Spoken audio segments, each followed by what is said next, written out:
Plugging in your own value for a variable. Can you do it? Yes. How? By being very careful and writing every step down. It's easy. I'll show you.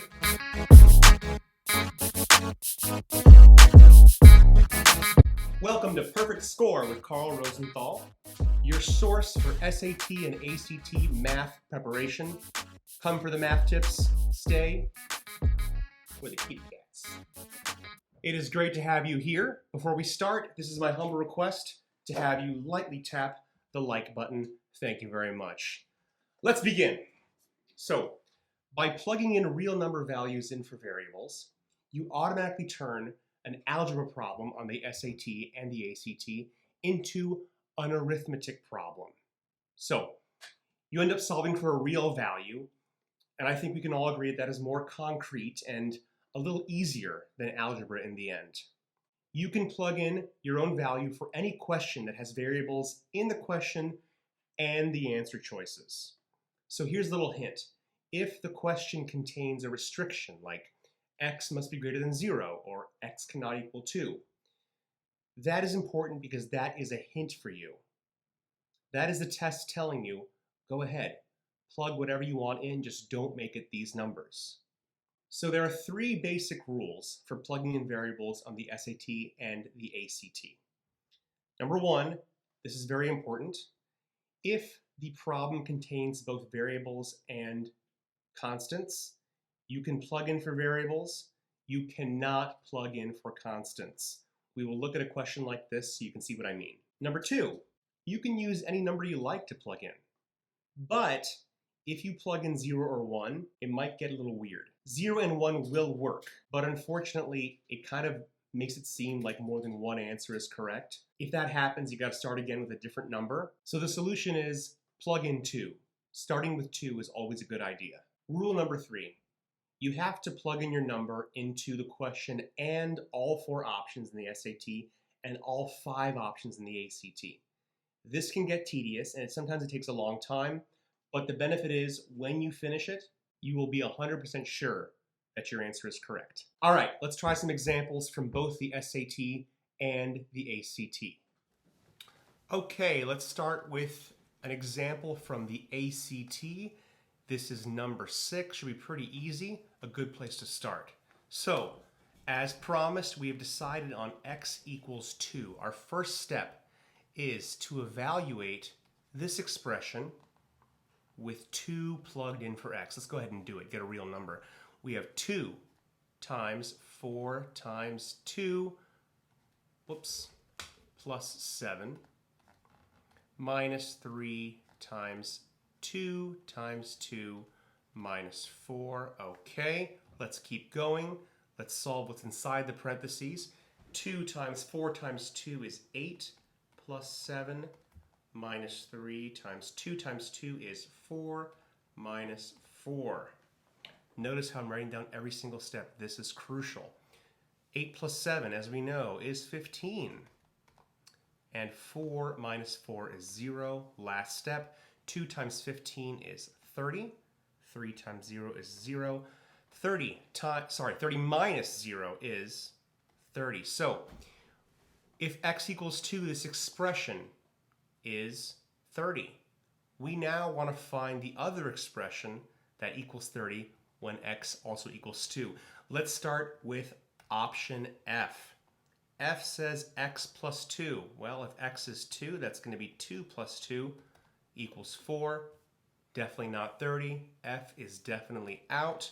Moving forward, G says 2 times x plus 2. That's going to be 2 times 2 plus 2. We know that equals 4 plus 2. That is 6. Also not 30. It's out. Moving on to option H. 2x plus 26. 2 times 2 plus 26. 2 times 2 is 4 plus 26 equals 30. Looking pretty good, but we have to make sure it's not J or K. Sometimes that can be an issue. So we move on. We look at J, 3x plus 10. That's going to be 3 times 2 plus 10. 6 plus 10 16, not 30. J is out. And moving forward, our last option, K, says 3x plus 11, so that's 3 times 2 plus 11 equals 6 plus 11, 17. Well, we are sure now the correct answer is H because it's the only one that equals 30. There we go. Side note, I have not been using my calculator, but in the ACT and in section 4 of the SAT, you are allowed to. Let us try our luck at an SAT question. This is number 10 in the non-calculator section. This one, as you can see, does not have variables in the answer choices, but I still wanted to include it to show you what to do and what not to do when a question mentions both variables and constants. Remember what I said, you can plug in for a variable, but not for a constant. So we're going to plug in for x, but we're not going to plug in for c. As always, we are going to use 2 for our agreed upon variable. X equals 2. Let's plug it in. That's going to be 8 times 2 minus 2 times 2 times c plus 1 equals x, so 2. Okay, 8 times 2 is 16. 2 times 2 is 4. C plus 1 we leave alone equals 2. Let's go ahead and distribute this negative 4. Don't forget to distribute the negative. This becomes negative 4c, and that'll be minus 4 times 1, or minus 4, equals 2. Let's combine like terms. 16 and negative 4 add together to be 12. Minus 4c equals 2. Let's again combine like terms, subtract 12 from both sides.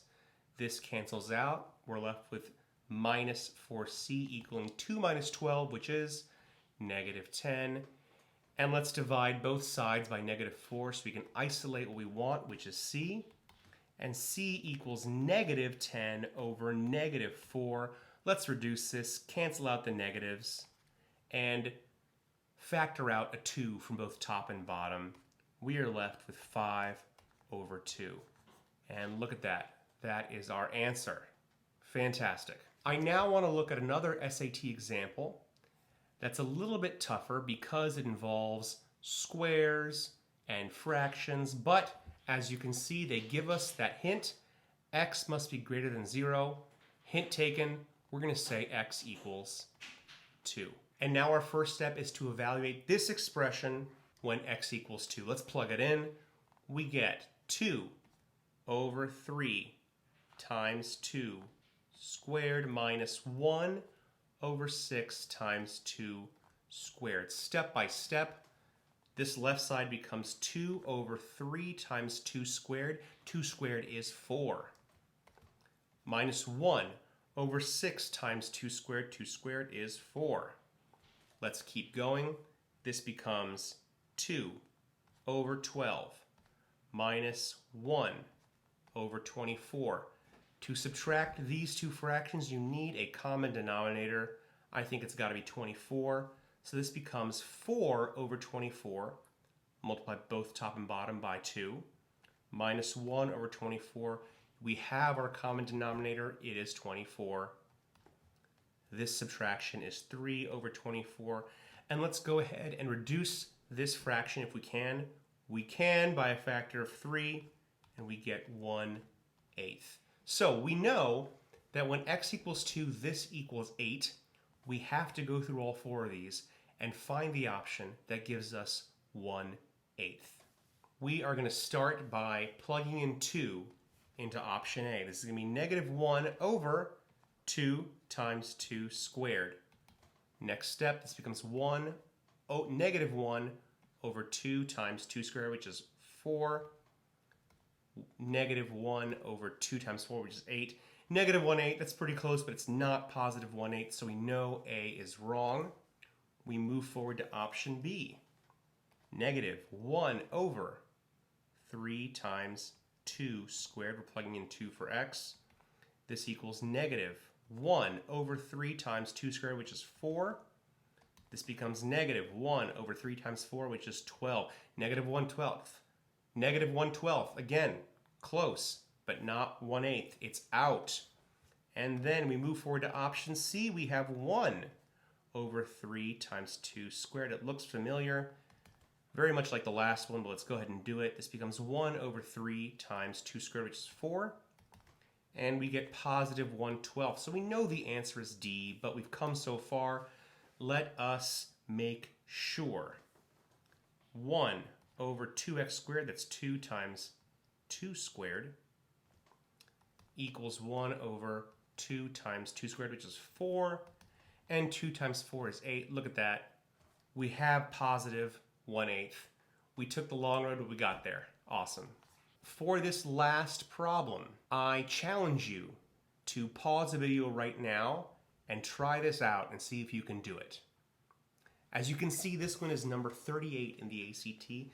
It's getting pretty difficult, but the same method will work for easy problems, medium problems, and difficult problems. So one last time, we are going to plug in 2 into the original expression.